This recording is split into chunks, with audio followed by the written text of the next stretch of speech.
सभी भक्तों को जय माता दी। आज भाई नवरात्रि का अष्टमी का दिन है और अष्टमी के दिन करणी माता की हम आपको भावपूर्ण दर्शन कराएंगे और करणी माता से कुछ जुड़े रहस्यों के बारे में भी जानेंगे। आज मैं इस वक्त मौजूद हूँ किशनगढ़ बास से कुछ ही दूरी पर स्थित करणी माता मंदिर के अंदर। और यहाँ पर मैं बात बताऊँ यार इस क्षेत्र की, तो भाई यहाँ पर 1947 से पहले का एक मंदिर बना हुआ है। इस वीडियो के साथ बने रहिएगा, वीडियो को ज़्यादा से ज़्यादा शेयर करें और चैनल पर नए हैं तो यार चैनल को कर दे सब्सक्राइब, ताकि इस तरह की जो तमाम हम लेटेस्ट खबरें डाल रहे हैं उनका नोटिफिकेशन आप सभी को मिल सके। धर्म जो है सनातन का अर्थ है जो सदा से चला आ रहा है, तो जो मानव धर्म है वो सदा से चला आ रहा है। और मैं मानव धर्म पर बोलने के लिए साउथ अफ्रीका के विभिन्न देशों में गया हूँ, इसलिए सनातन धर्म को मैंने वहाँ परिभाषित किया है।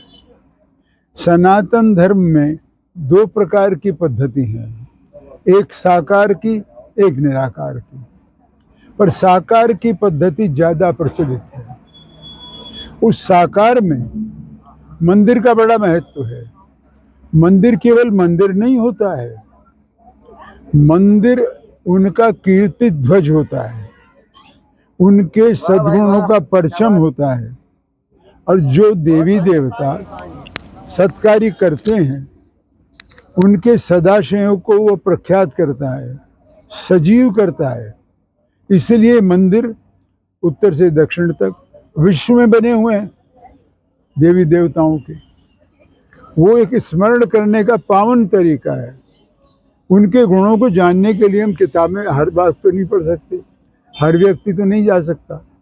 तो मंदिर एक उस प्रकार का आस्था स्थल है, श्रद्धा की वो पवित्र भूमि है जहाँ आदमी जाके नमन करता है, दर्शन करता है और अपने आप को धन्य मानता है। और वो जो रील है सारी, जो बिंब हैं, वो सारे चित्र उस भक्त के सामने यूं के तैरते हैं। इसलिए मंदिर का सनातन धर्म में, साकार उपासना में, वैसे मंदिर के जो प्राण हैं वो लोक देवी देवता हैं, लोक गाथाएं हैं, लोक परंपरा है, लोक प्रथाएं हैं। तो वो सब उसके जीवंत आदमी है जिनके माध्यम से हम वहाँ समाज की संस्कृति को जान सकते हैं। उस संस्कृति जो हमारे सनातन धर्म की है उसकी विशेषता है साकार, और साकार में मंदिर उसका प्रतीक है।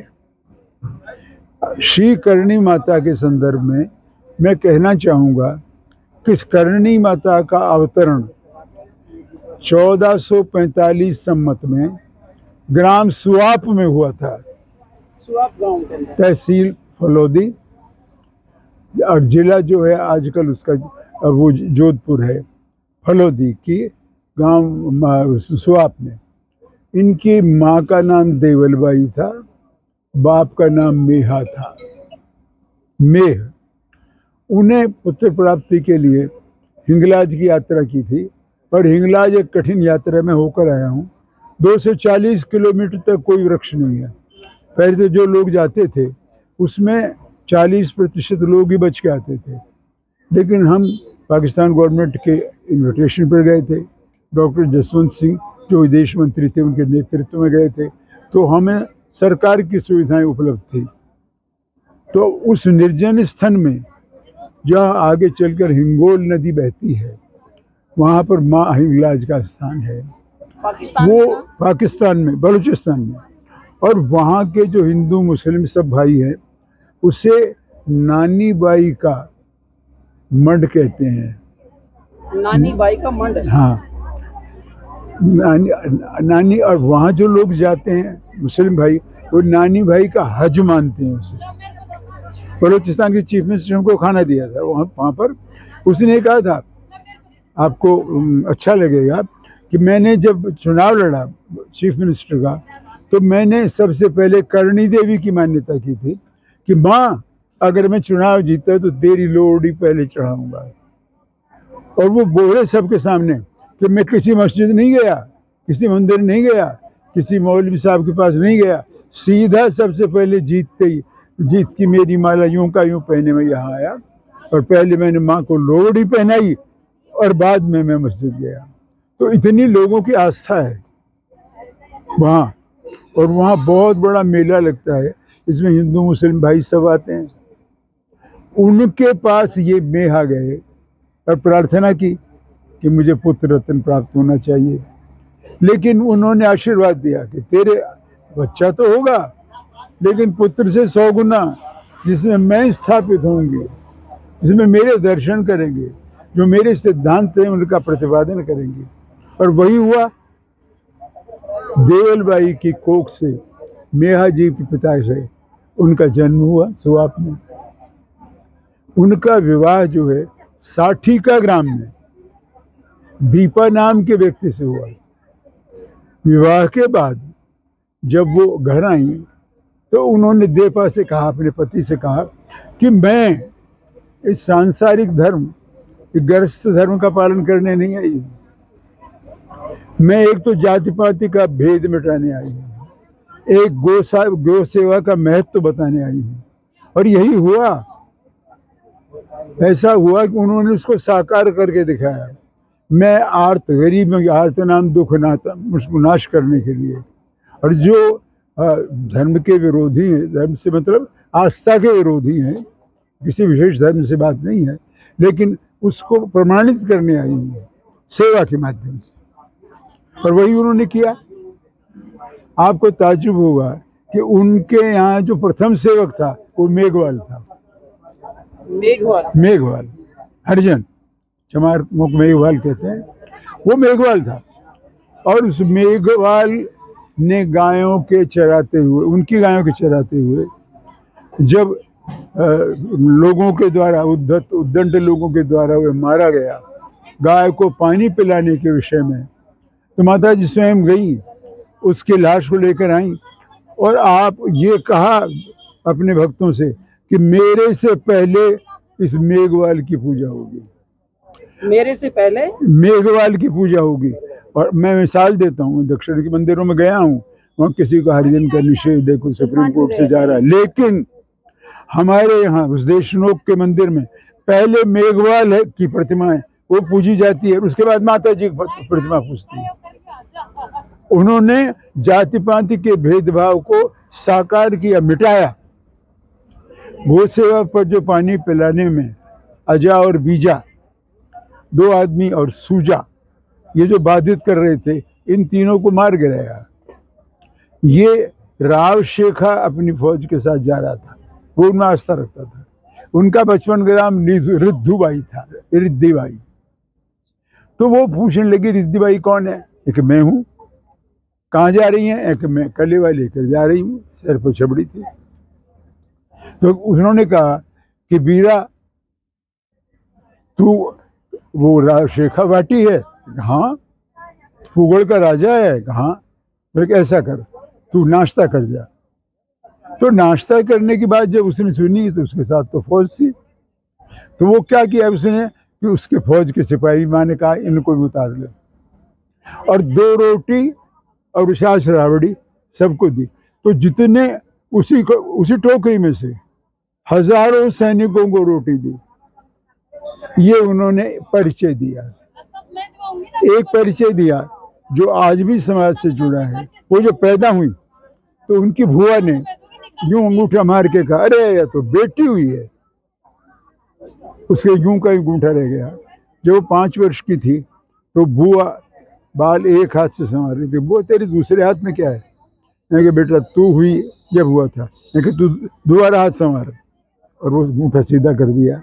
और ये काम इसलिए कर रही हूँ कि तुम जो समाज में पुत्र और पुत्री का जो भेद करते हो, उस भेदभाव को मिटाने के लिए मैं आई हूँ। इसलिए भेदभाव मत करो पुत्र पुत्री का। और उसका अंगूठा सीधा हो गया।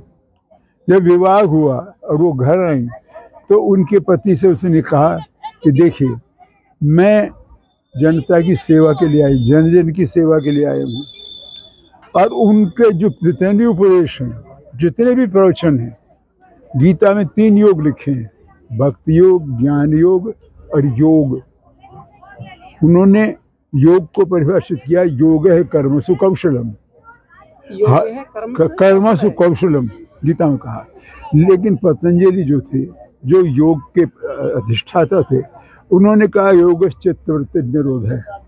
उसने कहा नहीं, माँ ने कहा कर्तव्य जो है, कार्य जो है, वो करणी जी का कर, मतलब जो आप वहाँ करणी कहते हैं, करणी उसको कहते हैं जैसी करणी वैसी भरणी। तो उन्होंने कहा करनी अच्छी करो, तो बार बार करनी वो कहने लगे, तो लोगों ने रिद्धुबाई के स्थान पर उनका नाम करनी रख दिया। तो अब वो करनी के नाम से प्रतिष्ठित हैं। तो गौ सेवा का उदाहरण उन्होंने दिया। मैं अगर उनके परिचय, जिसको वहाँ पर्चा कहते हैं, चमत्कार कहते हैं, अगर आपको मैं गिनाऊं तो शाम हो जाएगी।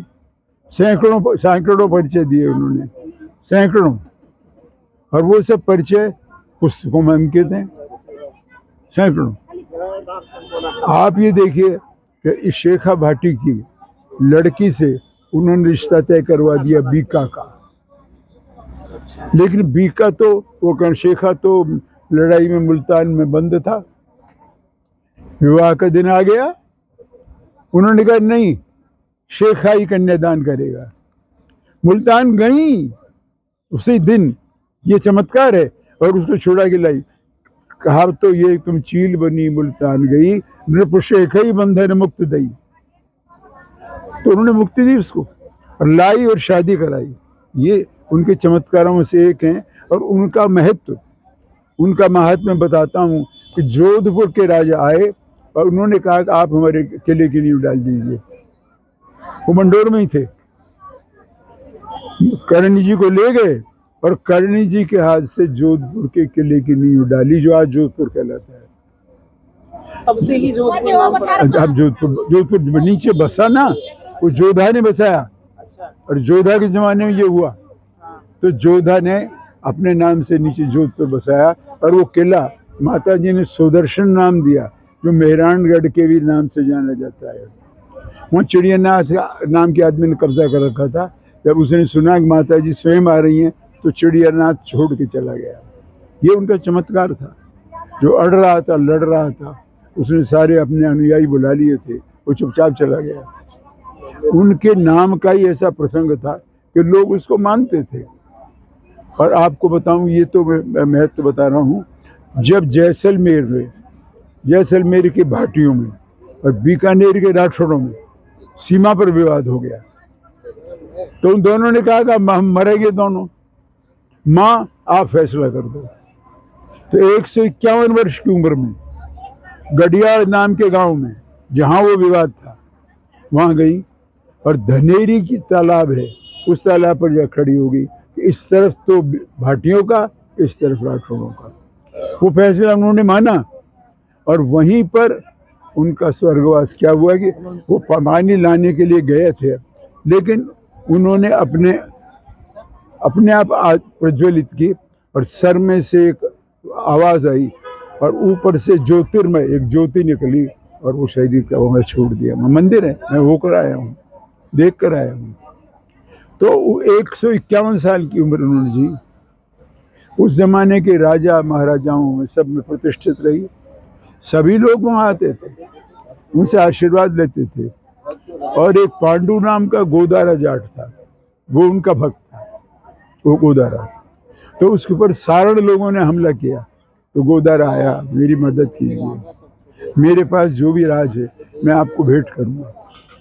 और उस गोदारा को आशीर्वाद दिया और कम फौज से गोदारा, पांडु गोदारा जीता। और उसने अपना जो जांगड़ू का राज था उनको भेंट कर दिया। वो उन्होंने कहा मुझे ये नहीं चाहिए, मुझे तो केवल ये 12 कोस में जहाँ मेरी गाय चरती है, उसका नाम आज भी अरण्य है, ओरण कहते हैं उसको। वहाँ 12 कोस में तार खिंचे हुए, केवल गाय चरती है, उसमें कोई हरी लकड़ी काट नहीं सकता, हिंसा कर नहीं सकता। शुद्ध सात्विक जीवन था उनका, शुद्ध सात्विक, अहिंसा में विश्वास करती थी, कोई मदिरा वगैरह नहीं। वो कहती थी सदाशयता, सत्कर्म, सन्मार्ग ही करनी है, इसका अनुसरण करो।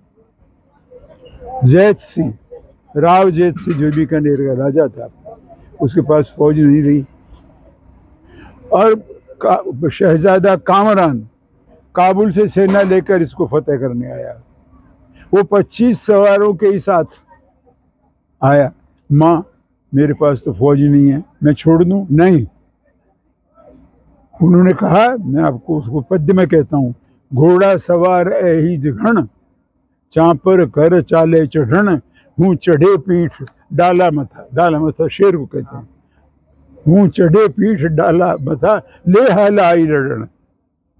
और ऐसा था कि एक हाथ आगे दिखता था काली लोहड़ी वाला, और उस कामरान को हरा गया और भाग कर यहाँ उस पेड़ छुटाया, उसकी फौज सारी मारी गई।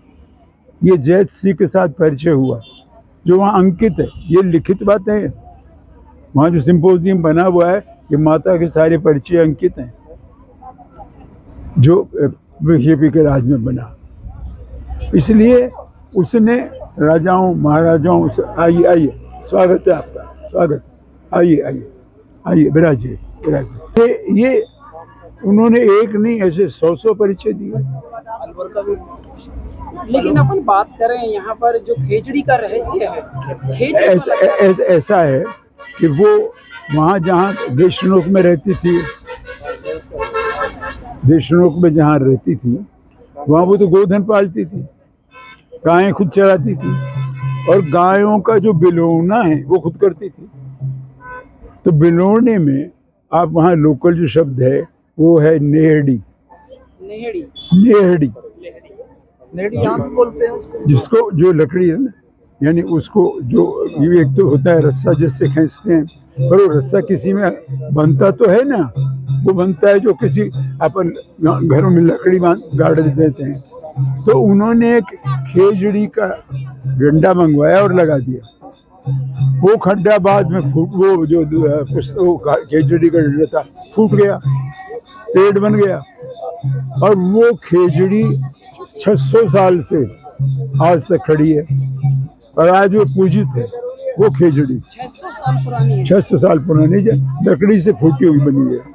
1444 की, 1465 की बात बता रहा हूँ, 1465 में उन्होंने नेहड़ी गाड़ी की। तो ये अब वो खेजड़ी का आज मंदिर बन गया। वहाँ जो देशनोक माता जी के दर्शन करने जाता है वो वहाँ खेजड़ी जाता है, और खेजड़ी का थोड़ा सा कुचर के और उसको अपने पास रखता है और उसको धरोहर मानता है, और माँ के दर्शन के मुताबिक ही वो खेजड़ी में आस्था है। और वहाँ करोड़ों रुपए की मंदिर बना हुआ है, ठहरने की व्यवस्था है, रोजाना भंडारा होता है। देशनोक में तो 12 महीने चलता है, लेकिन नवरात्रों में आज के दिन वहाँ सुबह प्रभात फेरी निकलती है, प्रतिभा सम्मान समारोह होता है। जो भी छात्र 60% नंबर लाए हैं उनको वहाँ इनाम दी जाती है।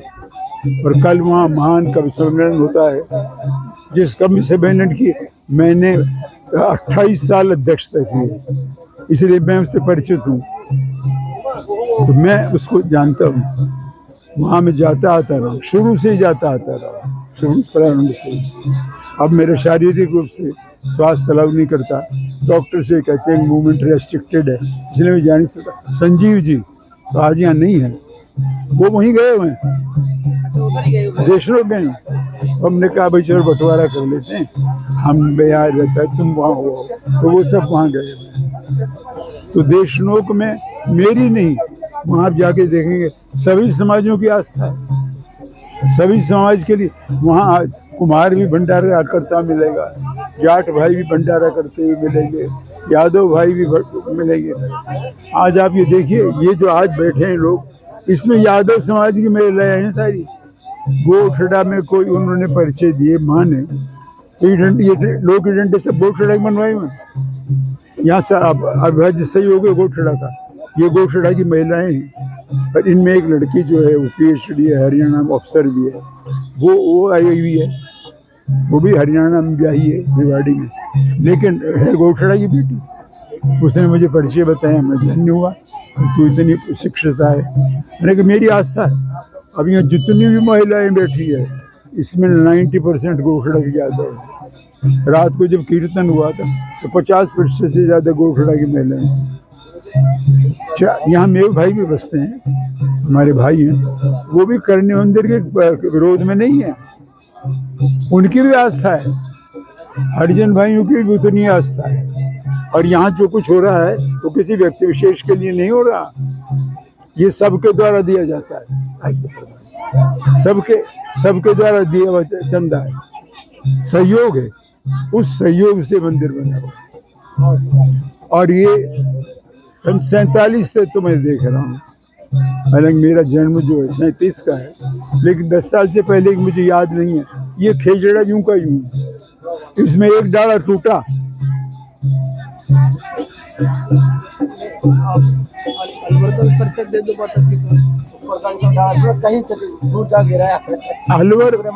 अलवर में भी बाला किला में करणी जी का मंदिर है। अच्छा, बाला किला के अंदर भी है? हाँ, वहाँ लक्ष्मी मेला भरता है। आज सप्तमी अष्टमी को पहाड़ियों में से लोग जाते हैं, जय माता दी जय माता दी, और वहाँ आधा घंटे में नंबर आता है। पुलिस का सारा प्रबंध है, नीचे से ही रखा जाता है। लेकिन अपन बात करें यहाँ पर चूहों की, वहाँ पर बहुत ज्यादा चूहे हैं, चूहों का क्या रहस्य है? ऐसा है कि उनको ये कहना था उनका, जीव हत्या पाप है, अहिंसा की पुजारी थी वो। तो अगर वहाँ प्रसाद वितरण होता था, प्रसाद में चूहे भी आते थे, तो वो चूहों को मारना पसंद नहीं करती थी, मारती नहीं थी, नहीं मारते नहीं ना, क्योंकि वो अहिंसक थी ना स्वयं, इसलिए कहते इनको रहने दो, क्यों हटाते हो। एक वहाँ प्रथा ये भी प्रचलित है कि भाई जो उनके औलाद हैं, वहाँ इन देपावतों के 700 घर हैं। देपा जी के संतान जो हैं, इन्होंने अपने पति से कहा कि मैं आपका गृहस्थ नहीं बिगाड़ूंगी। उन्होंने अपने छोटी बहन गुलाब बाई से इनकी शादी करा दी, उससे 4 बेटे हुए, और उनकी औलाद आज 700 घर हैं देशनों की। सीथड़ में 500 घर हैं, उसी समाज के, यूट्यूब समाज के, और सबकी उनकी श्री कर्ण जी में ही आस्था है। तो ये कहा जाता है कि भाई जो माता जी की जो औलाद हैं, वो किसी अगर पुनर्जन्म में किसी का विश्वास है तो चूहों के रूप में आते हैं, इसलिए मैं उनको मारना पसंद नहीं करती। अच्छा, चूहों के रूप में आते हैं? जी हाँ, ये चूहों के संदर्भ में मैं आपसे कह रहा हूँ, क्योंकि आपका प्रश्न चूहों पर था। हम बात करें यहाँ पर जो आपने इस मेवात क्षेत्र के अंदर जो करणी माता का मंदिर स्थापित किया है, कब से किया है? ये हम आए जब से, मतलब सन 47 में हम लोग यहाँ माइग्रेट हुए थे अलवर से। अच्छा, तो ये मंदिर हमने तब बनाया है, लेकिन आस्था का केंद्र हमारा पहले से ही था जी। आस्था तो हमारी थी। इस खेजड़े को पूजा करते थे मेरे बुजुर्ग, तो उनके प्रतीक के रूप में ये लिया। क्या कहना चाहेंगे इस तरह का आयोजन के बारे में आप? मैं तो ये कहना चाहूँगा कि पद्मश्री सूर्यदेव बारट ने, उनके परिवार ने जो इस मंदिर में आस्था दिखाई है, उससे बहुत अच्छी धार्मिक भावनाएं जुड़ती हैं, और ऐसे आयोजन से बहुत ही मतलब धार्मिक जो आयोजन होते हैं उससे धार्मिक प्रवृत्ति बढ़ती है, धार्मिक आयोजन होता है, अच्छी भावनाएं पैदा होती है मन में, अच्छे विचार आते हैं, अच्छे संस्कार मिलते हैं। ये बाबूजी ने बहुत ही अच्छा काम किया है। सभी मित्रों को, उनको आयोजनों को, हमारे बच्चे जैसे हमारे बच्चों को सब बुला के हमारा मान सम्मान किया है सब, और भंडारा किया है। मैं तो यही गुजारिश करूँगा, ये भंडारा हमेशा चलता रहे, हमारी बाबूजी के अनुरोध है। बाबूजी, अभी थोड़ी देर पहले आपने बात की थी, हम बात करें हिंदुओं की, बात करें मुस्लिमों की, बात करें यहाँ पर हम बात करें यादव समाज की, तो यहाँ पर काफी ऐसा देखा जा रहा है कि भाई सबका बढ़ चढ़ कर हिस्सा आ रहा है। क्या कहना चाहेंगे इस तरह के आयोजन के बारे में?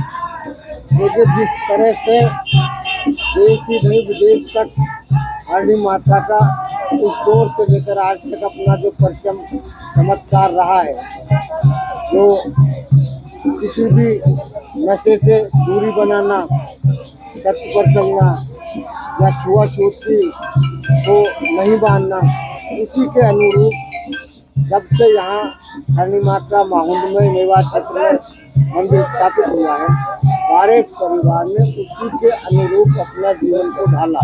इनके खुद के इस तरह के जो जीवन रहे हैं उसको अपने आप को इन्होंने चल के दिखाया, सभी को एक समान रखकर हिंदू मुस्लिम एकता के प्रतीक हैं और उसी के अनुसार इसमें सभी धर्मों ने मिलकर बढ़ चढ़ कर हिस्सा लिया है।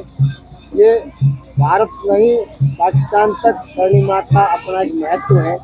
युद्ध में भी आपने देखा होगा जब भारत पाकिस्तान का युद्ध हुआ तो उस समय जितने भी गोले दागे गए तो कनौट मंदिर के जो करणी माँ है वहाँ वो गोले फटे नहीं और ये आज भी वो गोले वहाँ क्योंकि तो हैं। और हमारे सैनिक तभी से हमारे देशवासी सैनिक उस करणी माँ का महत्व अपने आप में समझे, उनका जो चमत्कार है वो लोगों के दिलों पर आज भी छाया हुआ है। करणी माता का महत्व बहुत आगे दिनों दिन बढ़ता जा रहा है और यहाँ मैं अद्भुत चीज देख रहा हूँ बाबूजी के सदन में कि यहाँ हर धर्म के लोग भंडारे में लगे हुए हैं, सब सेवा में, भंडारे में, गाना गाने में, गीत गाने में, सब मालूम लगे हुए हैं। ये अनूठी पता लगी मेरे को, सबसे बढ़िया भाईचारा त्यौहार, यहाँ कोई भेदभाव नहीं है, मुस्लिम कोई हिंदू और कोई खतरा नहीं है, यहाँ पर सब बराबर के सेवा में लगे हुए हैं। ये सबसे बड़ी आस्था का क्या कुछ कहना चाहेंगे इस तरह के आयोजन में? बाबूजी काम अभी करवाए दूसरे सही है, ना कुछ तो कराया जो दरवाजा भी लगा, ये रेलिंग लगवाई है रनिंग तो यादवों ने गोठड़े के यादवों ने जी, गोठड़े के यादवों ने की। तो ये रेलिंग यहाँ गोठड़ा की भक्ति सबसे ज्यादा है, सारी ये महिलाएं गोठड़ा की हैं। रात को भी कीर्तन में गोठड़ा की महिलाएं बहुत आए थे, सभी लोगों के सभी जातियों के लोग सम्मिलित होते हैं।